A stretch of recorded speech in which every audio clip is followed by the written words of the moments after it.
Morning student, मैं विशाल कुमार फिर आपके सामने इनकी से संबंधित कुछ क्वेश्चंस को लेकर आया।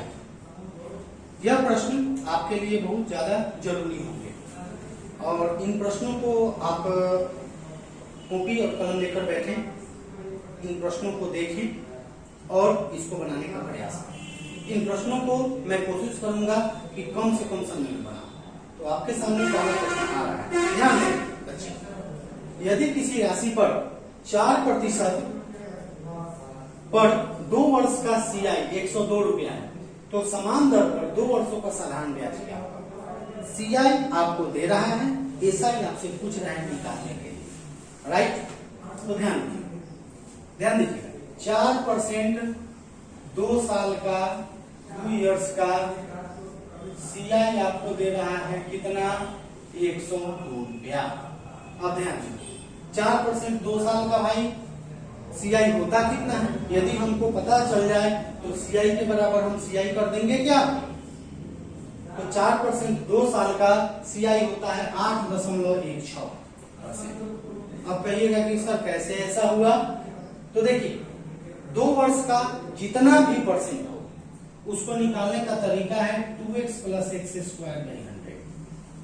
ठीक है, x के जगह पर यदि हम 4 रखते हैं तो 4 दूनी 8 प्लस 4 के स्क्वायर 16/100 यानी 8.16%। ये आपका CI है। और हम आपको प्रीवियस क्लास में बताए थे कि SI इक्वलिटी होता है R × T%। ये अपने तरीके से SI = R × T%। यहाँ तो यहाँ से CI आपके पास, यहाँ पर CI निकल गए तो CI के बराबर आप CI कर दो। आपके अनुसार CI कितना आया, 8.16%, जो कि कितने के बराबर होगा, 102 के बराबर।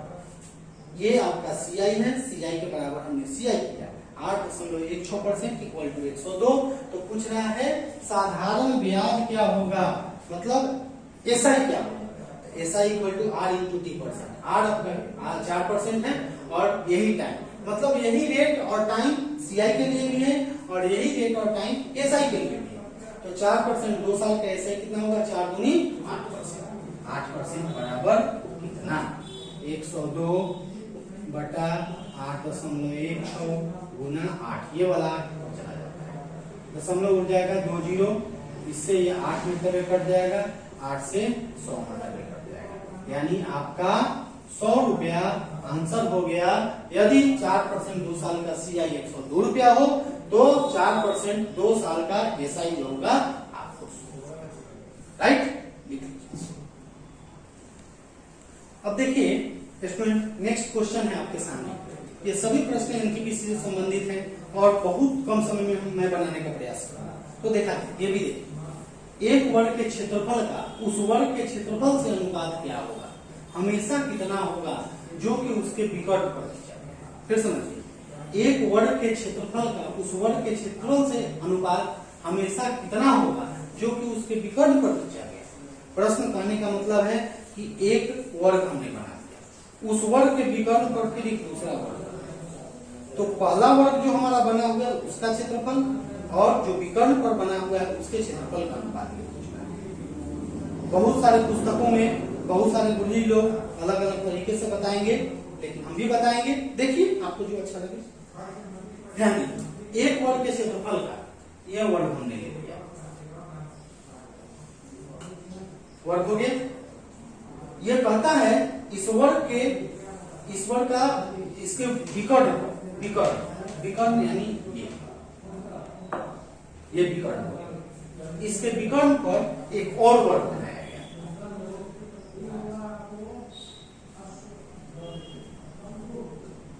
समझ गया, ये वर्ग हो गया आपका, इस वर्ग के ऊपर फिर एक वर्ग बनाएगा इसके विकर्ण पर। ठीक है, तो ये जो डार्क में जो स्क्वायर हमारा है उसका एरिया और ये जो हमारा जो है शेडेड है, ये जो डॉट डॉट किया हुआ है उसका एरिया, ये दोनों का रेशियो निकालना। तो ध्यान कभी भी एक बात समझिए, वर्ग का खूबी क्या है, खासियत क्या है। देखिए यदि वर्ग की भुजा 1 होगी तो इसका विकर्ण जो होगा, वर्ग की भुजा यदि 1 होगी तो इसका विकर्ण जो होगा वह √2 1 होगा, मतलब 1 √2 जितना यहाँ लेंगे इसका ये √2 गुना, ठीक है। तो उसी तरह यदि हम इसका 1 ले लेते हैं, इसका मतलब इस वर्ग की भुजा यदि अपने मन से हम 1 ले लेते हैं तो ये वाला विकर्ण कितना हो जाएगा, √2 हो जाएगा, 1 √2 या √2 बात करा, ठीक है। अब ये 1 तो ये 1 √2 सीधे √2, अब ये √2 जो हुआ यह इस वर्ग, ये जो साइडेड वर्ग है या डॉट डॉट किया हुआ है, इसकी यह भुजा हो गई, ठीक है, इसकी यह भुजा हो गई। अब हम वर्ग का क्षेत्रफल निकालेंगे, ठीक है, वर्ग का क्षेत्रफल निकालेंगे। तो देखिए वर्ग का क्षेत्रफल ये हमारा ये, अब ये इसकी भुजा हो गई। अब हम लोग कैसे निकालेंगे ये देखिए, तो वर्ग का क्षेत्रफल भुजा स्क्वायर, इसका स्क्वायर कर देंगे, इसका स्क्वायर कर देंगे, निकल जाएगा। तो ध्यान दीजिए, अब ये हमारा मान लेते हैं कि ये 1 है, तो ये 1 √2, ये वाला भुजा 1 तो ये हो जाएगा √2 यानी 1 √2, ठीक है। अब ये 1 √2 हो गया, तो ये √2 इसके लिए क्या किसका काम करेगा, भुजा का काम करेगा, ठीक है ना, भुजा का काम करेगा। तो ध्यान दीजिए, अब जैसे वर्ग का क्षेत्रफल हमारा होता है वर्ग का क्षेत्रफल भुजा स्क्वायर, ठीक है। तो पहले इस वर्ग का क्षेत्रफल निकालेंगे, ये वाला वर्ग, ठीक है। तो वर्ग का क्षेत्रफल क्या होगा, मतलब वर्ग प्रथम और वर्ग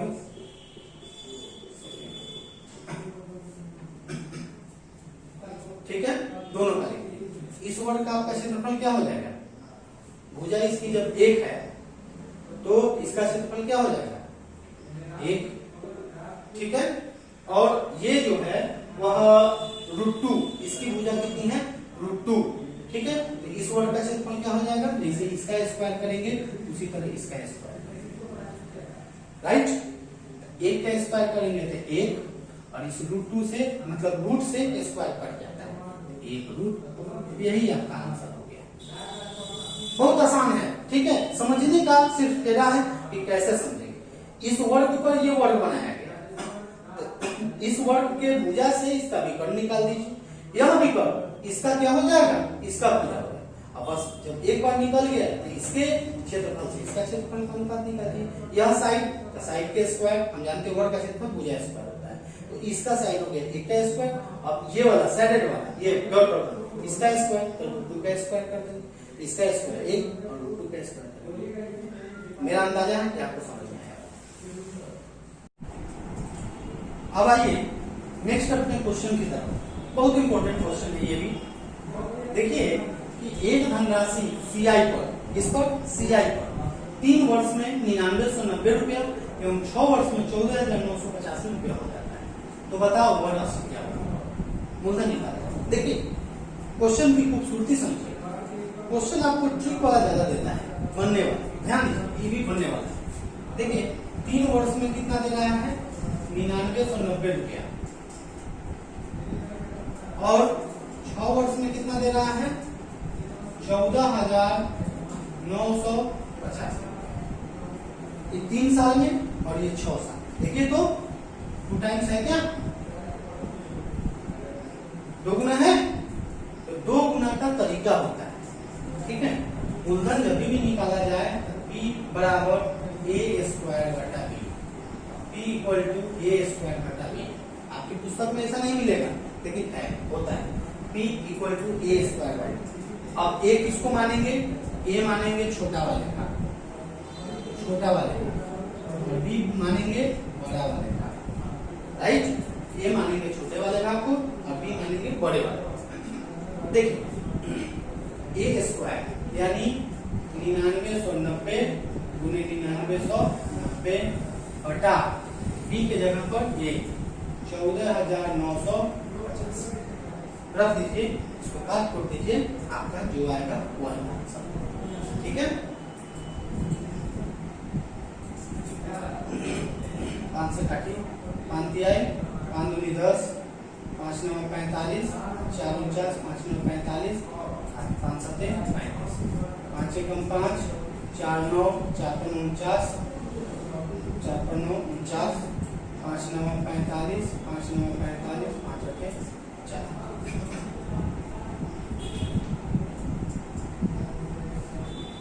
9 से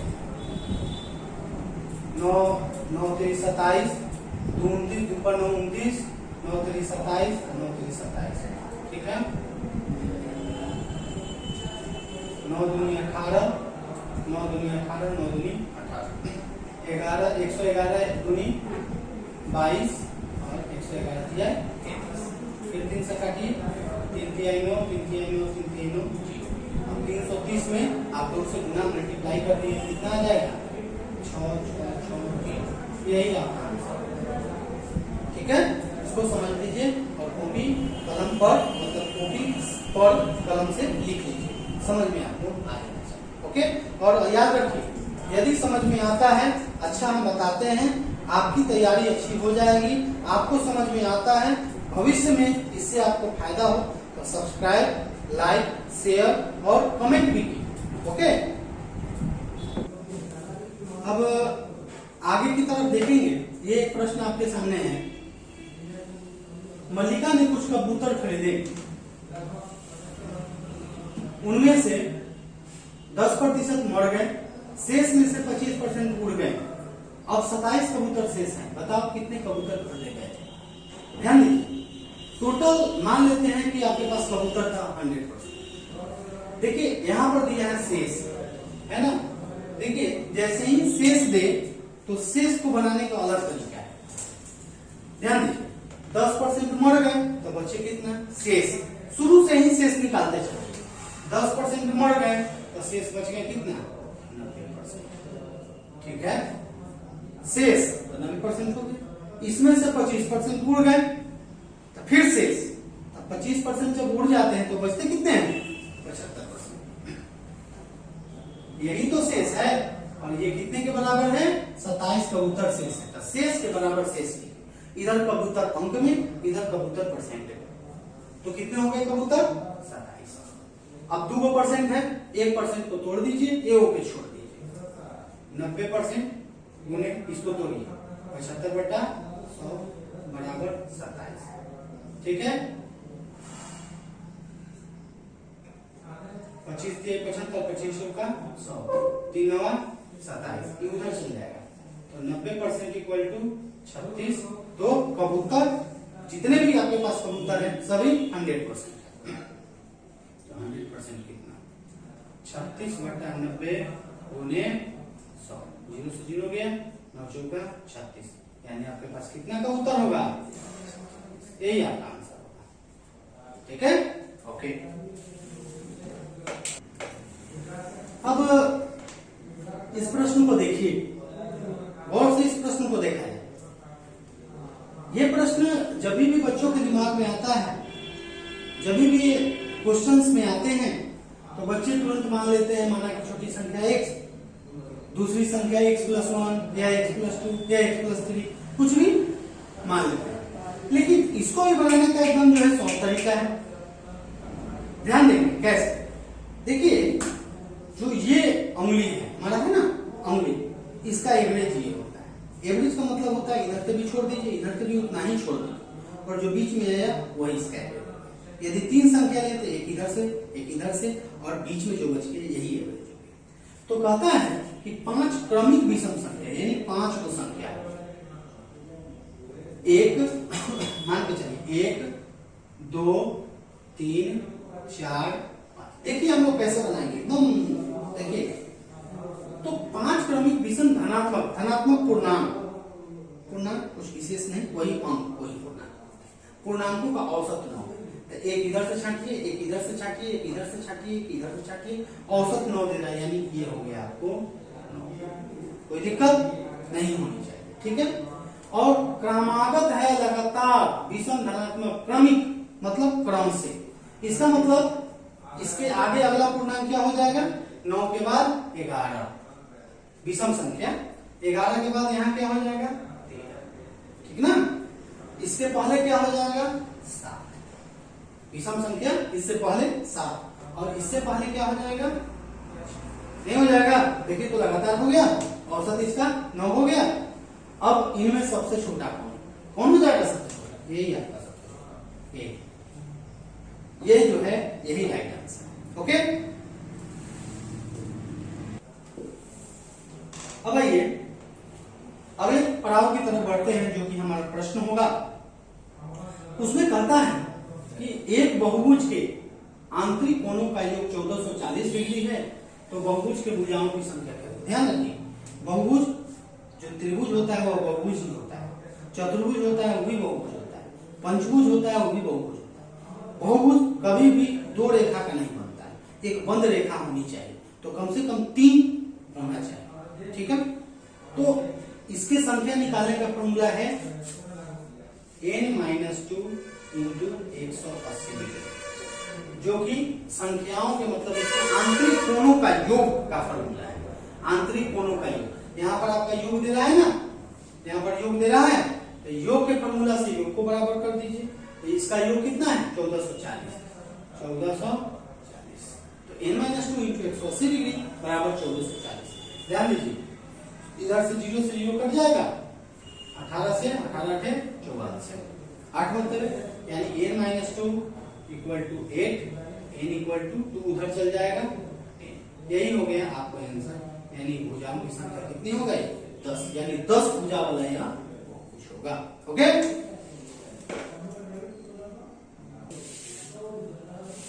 ओके स्टूडेंट, फिर आते हैं हम लोग अगले क्वेश्चन पे। यह प्रश्न जो है वो हाइट एंड डिस्टेंस का क्वेश्चन है। देखिएगा, यदि एक खंभा 12 मीटर ऊंचा है और उसकी पृथ्वी पर 4.3 मीटर लंबी परछाई पड़ती है, तो उस समय सूर्य का उन्नयन कोण क्या हो। 2 कोण होता है, एक उन्नयन कोण, एक अवनमन कोण। देखिए, दोनों का मतलब चाहे जो भी हो, लेकिन जब भी बनाइएगा दोनों का बात में वही आ जाता है, मतलब इक्वल ही आ जाता है। जब इक्वेशन आप बनाएंगे या क्वेश्चन बनाएंगे, बाद में एक ही तरीके से वो बन जाता है। मतलब अवनमन भी होगा तो उन्नयन ही बन जाता है। उन्नयन और अवनमन, अव मतलब नीचे की ओर, उन्नयन मतलब ऊपर की ओर। ऊपर की ओर जो एंगल बनेगा वह उन्नयन कोण होगा, और ऊपर से नीचे की ओर जो बनेगा, ऊपर से नीचे की ओर, वह अवनमन। याद,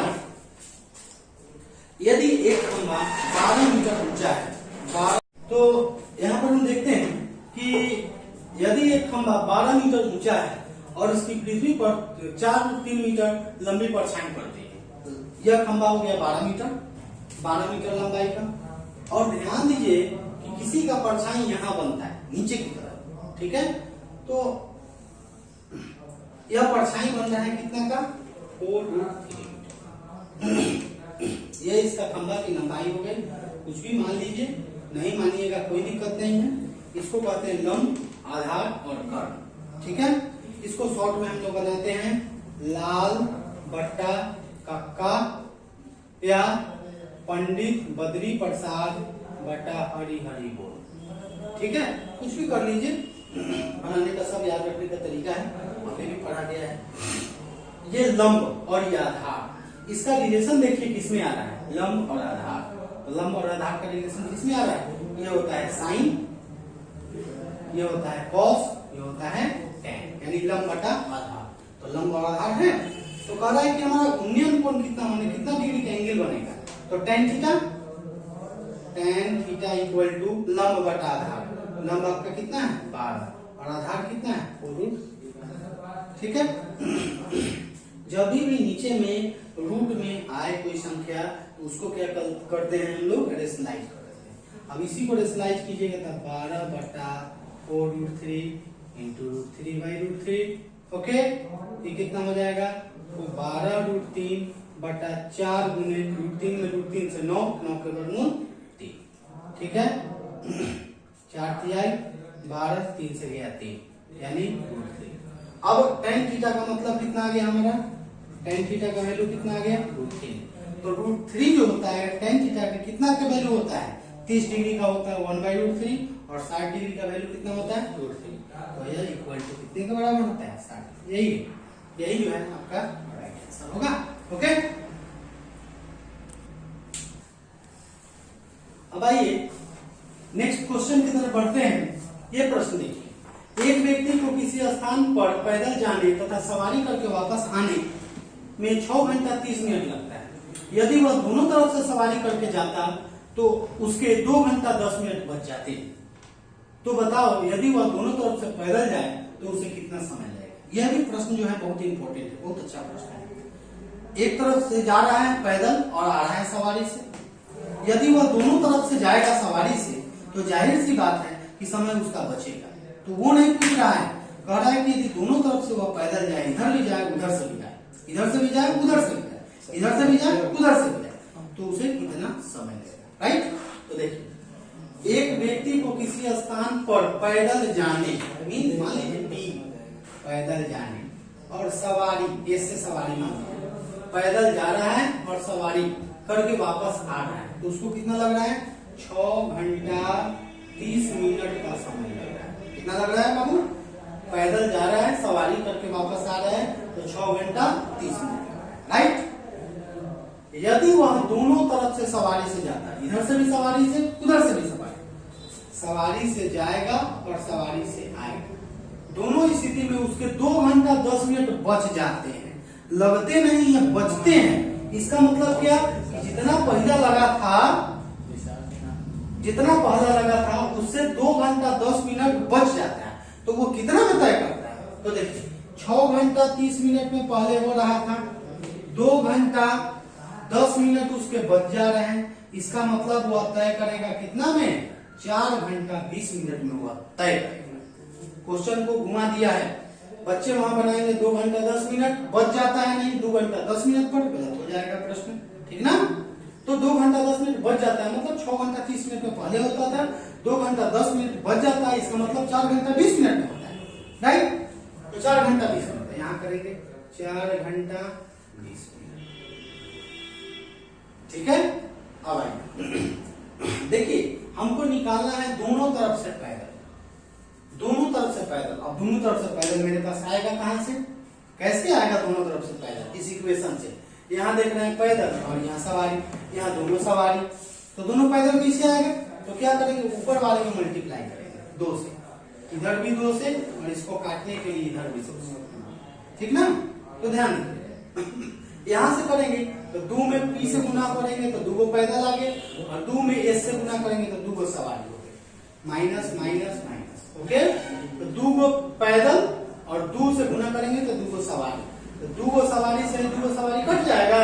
ये 2 सवारी से 2 से यहाँ गुना करेंगे ना जी, ये 2 सवारी प्लस में, 2 सवारी माइनस में, ये 2 सवारी से ही गलत कट जाएगा, तो यहाँ 2 पैदल बच जाएगा, यानी 2 पैदल। दोनों तरफ से पैदल चाहिए। 2 पैदल मतलब इधर से भी पैदल जाए उधर से भी पैदल आए। अब यहाँ 6 घंटा 30 मिनट में 2 से गुना करेंगे तो 6 गुना 12 घंटा और 30 गुनी 60 मिनट, 12 घंटा 1 घंटा 13 घंटा, 13 घंटा होगा। इसमें से 4 घंटा 20 मिनट घटाएंगे, 4 घंटा 20 मिनट घटाएंगे। ठीक है। 60 में से 20 गया 40, एक हासिल इधर दिए हैं, एक हासिल इधर जाएगा, तो एक हासिल मतलब 1 घंटा, 1 घंटा उधर जाएगा मिनट में, यानी 60 मिनट, तो 60 मिनट में तो 20 मिनट गया 40 मिनट, यहाँ बच गया 2, यानी 12 में से 4 गया 8, यानी 8 घंटा 40 मिनट। यदि वह व्यक्ति दोनों तरफ से पैदल जाता है तो उसे लगेगा 8 घंटा 40 मिनट। ओके। सब्सक्राइब जरूर करेंगे बंधु, सब्सक्राइब जरूर कीजिएगा और बेल आइकन को भी दबाइए। यदि मन करे तो अच्छा कमेंट भी कीजिए, ठीक है, और लाइक भी करें। ओके। अब आते हैं अगले प्रश्न की तरफ। इसमें है कि 30 व्यक्ति प्रतिदिन 6 घंटे काम करके 24 दिन में 1500 यूनिट का उत्पादन करते हैं, तो 18 व्यक्ति 8 घंटे प्रतिदिन कार्य करते हुए 1800 यूनिटों का उत्पादन कितने दिनों में करेंगे? आप पढ़े होइएगा, प्रश्न जो है वह मिश्र समानुपात में इस क्वेश्चन को पढ़े होइएगा, ऐसे प्रश्न को। ठीक है, एक एक नियम में इसको पढ़े होइएगा। उसमें बहुत सारे गुरुजी लोग पढ़ाते हैं M1 D1 T1 क्या क्या वगैरह वगैरह पढ़ाते हैं, वैसे हम नहीं बताएंगे, हम अलग तरीके से। देखिएगा, काम इसमें बस पलटेंगे। काम खाना, जैसे दूध दूहना काम है क्या? देखिए, दूध दूहना काम है, जिल्द लगाना काम है, दीवार बनाना काम है, ये सब जो है वो काम होता है। तो काम को पढ़िए, एक तरफ क्वेश्चन एक तरफ आंसर लिखेंगे। ठीक है। 30 व्यक्ति, 30 M मैनी मैन, ठीक है, 30 कैपिटल कर देते हैं, 30 मैन कैपिटल कर दिए। 6 घंटे यहाँ लिख दिए घंटा 24 दिन, 24 दिन कितना यूनिट 1586, ठीक है 1500 यूनिट काम करते हैं। तो आंसर में तो 18 व्यक्ति के सामने व्यक्ति 18 आदमी, 8 घंटे तो घंटा के सामने 8 घंटे, प्रतिदिन कार्य करते हुए 1800 यूनिट, 1800 यूनिट कितने दिनों में करेंगे, ठीक ना। अब देखिए ऐसे प्रश्न को हम लोग कैसे बनाएंगे यह ध्यान देंगे, ठीक ना। तो हमने अभी बताया है कि हम लोग क्या करेंगे कि सिर्फ काम को पलटेंगे, काम को बदलेंगे। काम मेरा कहाँ है, आदमी, घंटा और दिन, कभी काम नहीं होता है, याद रखेंगे आदमी, घंटा और दिन कभी काम नहीं होता है। यहाँ पर कह रहा है कि 1500 यूनिट का उत्पादन करते हैं, तो उत्पादन करना ये काम, तो हम काम को पलटेंगे। आपका काम कहाँ है, ये इसी को पलटते हैं, इसको इधर और इसको इधर, ये वाला पार्ट इधर आ जाएगा, ये वाला इधर आ जाएगा, बाकी सबको एज यूजुअल उतार देंगे और ये इधर आ जाएगा।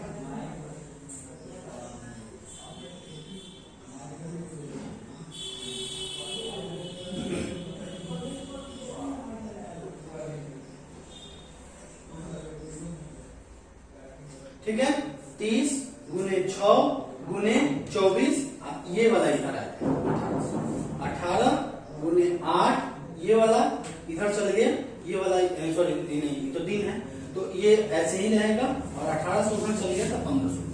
ओके 2 जीरो से 2 जीरो कट गया, 18 से 18 काट दो, ठीक है 8 3 24 काटिए, 3 बचे 15 काटिए, 5 से 5 6 30, ठीक है। तो वाट हमारा बच गया, वाट इक्वल टू 6 के 36, यानी 36 दिन में काम को, यही आपका। ओके अब आते हैं आज के अंतिम क्वेश्चन की तरफ। यह प्रश्न आपके लिए बहुत इंपॉर्टेंट है, ये देखना है, ध्यान देना है। देखिए कि 56 रुपए प्रति किलोग्राम वाले कितने चावल 91 रुपए प्रति किलोग्राम वाले 32 केजी चावल के साथ मिश्रित किए जाएं, जिससे कि इस मिश्रण को 105 रुपए पर केजी बेचने पर 25% का लाभ। इसको यहाँ पर ठीक है, ध्यान दीजिएगा ऐसे प्रश्न को देखिए। 56 रुपए केजी वाले कितने चावल, मतलब 56 रुपए वाला हमको निकालना है, ध्यान दीजिए 56 रुपए पर केजी वाले कितने चावल, इसके ऊपर स्टार दे दिए, इसका मतलब कई केजी है हमको पता नहीं। 91 रुपए वाला 32 केजी चावल, 91 रुपए वाला 32 केजी, ये पता है कि 91 रुपए वाला कितना केजी है 32 केजी, लेकिन 56 रुपए वाला कितना केजी है हमको नहीं मालूम। ये क्रयमूल्य है, ये क्रयमूल्य है ना भाई, किसी वस्तु को हम यदि खरीदते हैं तो वह क्रयमूल्य होता है। तो ये जो चावल जितना केजी हम कर दे 56 रुपए के हिसाब से, और ये 32 केजी कर दे 51 रुपए के, 91 रुपए के हिसाब से, ये भी क्रयमूल्य है, ये भी क्रयमूल्य है। इसका मतलब कि हम इरिगेशन जब भी बनाते हैं तो बीच में भी हम क्रयमूल्य डालते हैं। फिर आगे कहता है जिससे कि इस मिश्रण को 105 रुपए पर केजी बेचने पर 25% का लाभ हो। किसी वस्तु पर यदि लाभ या हानि तय किया जाता है तो इसका विक्रय मूल्य होता है, याद रखेंगे। किसी वस्तु पर जिसे 125 रुपए में बेचने पर 25% का लाभ हो, इसका मतलब यह 125 रुपए पर केजी जो है ये इसका क्रय मूल्य नहीं है, विक्रय मूल्य।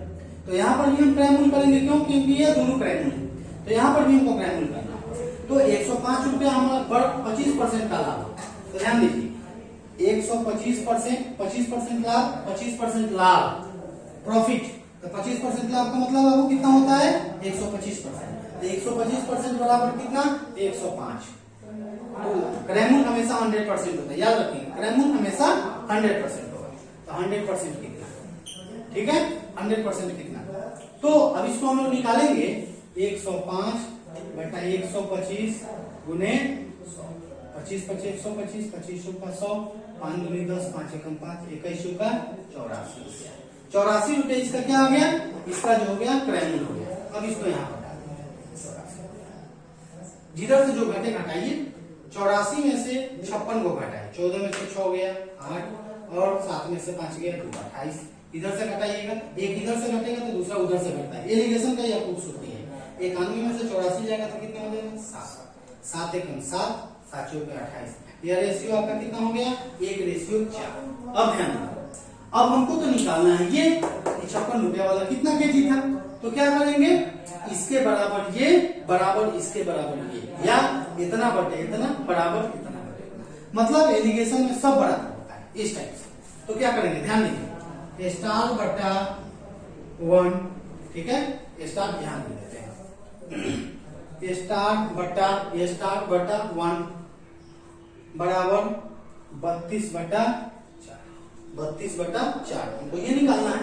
इतना बटे इतना बराबर इतना बटे, चाहे इतना बटे इतना बराबर इतना बटे इतना, चाहे इतना बटे इतना बराबर इतना बटे, सब बराबर 4 8 32, यानी स्टार बराबर कितना आ गया? 8 क्या केजी। ये आपका आंसर, ठीक है। तो आज की कार्रवाई खत्म। ध्यान दीजिए मित्रों, आपको जो है सब्सक्राइब भी करना है, लाइक शेयर सब चीज करना है। यदि आप मेरा मतलब